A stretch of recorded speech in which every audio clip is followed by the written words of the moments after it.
na casa da pessoa, quem sabe? Ou até, quem sabe, num salão de festas, para aproveitar e comemorar, já que cada um readquire sua liberdade. No caso da separação, o local é de livre escolha, basta combinar com o tabelião. Isso facilita muito a vida das pessoas.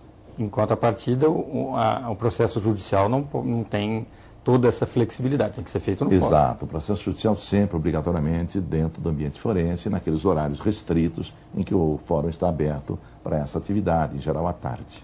Doutor, há alguns críticos que dizem o seguinte: agora criamos duas castas de separações. A primeira casta, a casta dos mais abonados financeiramente, que vão recorrer ao cartório e vão ter uma velocidade um pouco maior.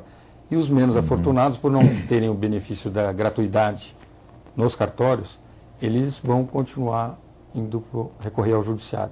O senhor concorda com essa opinião? Não, absolutamente. A lei expressamente assegura assistência judiciária aos necessitados. Então, se a pessoa é pobre e quer fazer a separação, ela vai ao cartório e o cartório, não tendo advogado, se ela não pode pagar advogado, o cartório indicará que vá à assistência judiciária, que é dada pela Defensoria Pública. Então, existe a figura do defensor público que presta assistência judiciária gratuita.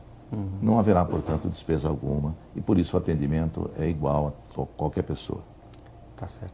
Doutor Euclides, não corremos um risco de mudar a fila para as pessoas? Ao invés de ficar na fila para o Poder Judiciário, ele ficar na fila do cartório? Será que o cartório está aparelhado hoje para isso? Eu acho que sim, principalmente em São Paulo, a realidade que eu conheço, a capital. Mas talvez não em alguns rincões distantes do Brasil.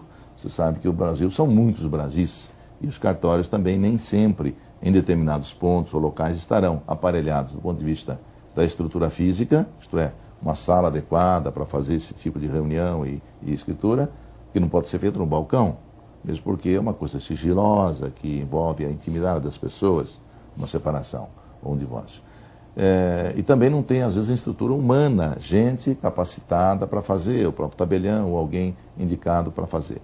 Mas é claro que é preciso que haja esse aparelhamento para que se atenda. Fila, não creio. Os casos não são tão grandes, os cartórios são bem numerosos, de modo que eu creio que haverá uma boa divisão do trabalho que não leve a esse congestionamento cartorário. Penso que não haja. Uma outra crítica, doutor Euclides, diz respeito ao interesse de terceiro. Alguns especialistas falam, olha, isso pode dificultar muito a vida do terceiro interessado, por exemplo, na partilha de um inventário. O senhor vê essa possibilidade? É um risco real? Ou há mecanismos no próprio sistema jurídico para contornar essa situação? Sem dúvida que há esse risco, mas também no procedimento judicial há. Porque hoje, se preferir fazer em juízo, pode. A via cartorária é uma opção. E em juízo também é rápido, o arrolamento sumário, se o cartório estiver bem aparelhado e o juiz também tiver disponibilidade, pode ser rápido. Então, sempre haverá algum risco para terceiros, mas eles nada sofrerão, porque para eles será ineficaz aquele ato se houver prejuízo comprovado. Eles poderão entrar com ação para anular, digamos, uma partilha, uma vez que eles não foram nomeados para receber os seus créditos e, consequentemente, haverá um resguardo aos direitos deles. Agora, eu penso nesse aspecto, Luciano, que a lei teve uma falha. Ela não estabeleceu competência territorial, ou seja, cartório do lugar onde a pessoa morreu é que devia fazer o inventário. E não qualquer cartório. Do jeito que ficou aberto a qualquer cartório, podem então os interessados procurar um cartório numa cidade longínqua, fazer as pressas e aí ninguém ficar sabendo. Enquanto que se fosse no cartório onde faleceu a pessoa, haveria mais segurança, haveria mais facilidade de acesso aos interessados. Para entender um pouco melhor dos reflexos da Lei 11.441 de 2007, ou seja, o que ela tem provocado nos cartórios extrajudiciais, no Poder Judiciário e também para a sociedade, nós estamos aqui no 29º tabelionato com a doutora Priscila Agapito, que vai nos explicar um pouquinho do reflexo para o cartório em si. Tudo bem, doutora? Tudo bom, Luciano. Então é o seguinte, em 11 de janeiro desse ano de 2007, dia 4 de janeiro de 2007, entrou em vigor essa lei 11.441, que prevê que todos os casais que não tenham filhos menores e estejam consensuais e tenham todos os prazos para poder se separar ou se divorciar, não precisam mais procurar o fórum. Tá? Podem vir se divorciar ou se separar diretamente aqui no cartório. A mesma coisa para o inventário. Então, se a pessoa faleceu, não deixou filhos menores, esses herdeiros podem também procurar o cartório para fazer o inventário, desde que estejam todos consensuais.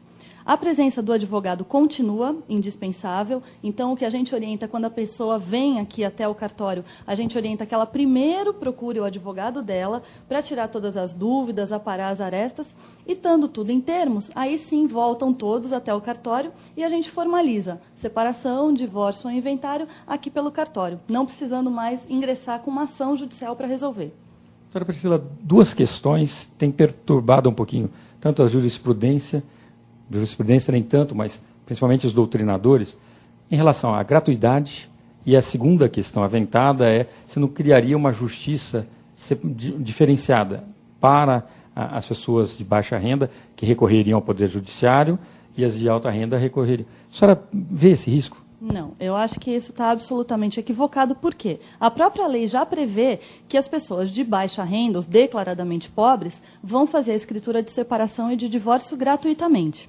Não tem ainda um entendimento formado, mas tem um consenso geral de que o inventário está excluído desse assunto, porque o artigo na lei que fala sobre a gratuidade fala no artigo da separação e do divórcio, no inventário não fala nada. Então, não vai ter duas justiças, porque se a pessoa não puder pagar, ela vai ter o advogado dela da ativa, ela vai até a Defensoria Pública ou até a OAB, naqueles convênios, não vai pagar o advogado e vai fazer a escritura dela aqui no cartório gratuitamente também. Em relação ao volume, será que não existe o risco de tirar a fila que estava no Poder Judiciário e essa fila migrar para os cartórios extrajudiciais e abarrotar também os cartórios? Olha, eu acho que não, primeiramente porque cartórios eles são muito polarizados pelo Brasil inteiro. Então, a gente tem em cada bairro um cartório, a gente tem uma grande demanda de cartórios para poder atender essa grande demanda de separações, de divórcios e de inventários. Pela experiência dessas 2 semanas de vigência de lei, eu pude perceber que não vai ter fila, está tudo muito tranquilo e as pessoas ligam, tiram informações, mas não teve nenhum caso ainda de fila, nada disso. Todos os cartórios, já fizemos bastante treinamento para todos os tabeliões, fizemos simpósio, a associação preparou minuta, preparou manual, está tudo no site da associação, até se alguém tiver interesse em ver esse estudo preliminar que a gente fez, o site é www.notarialnet.org.br. Lá tem a palestra do Dr. Euclides de Oliveira, que é um grande jurista, sobre o direito de sucessões. Nós tivemos também o Dr. Zeno Veloso falando. Então, assim, os tabeliões já estão bastante preparados, porque a gente já vinha se preparando mesmo antes da edição da lei, porque a gente já sabia que ela estava em trâmite. Então, podem ficar tranquilos que vai ser um sucesso. Muito obrigado pela paciência e pela compreensão da senhora. Imagina, o prazer é todo meu e sempre que eu puder, vou estar à disposição. E assim encerramos o nosso Frente a Frente com a Justiça. Esperamos que tenhamos trazido a você, telespectador, um pouco mais de luz sobre a Lei 11.441 de 2007. Tenham todos uma ótima semana e até o próximo programa.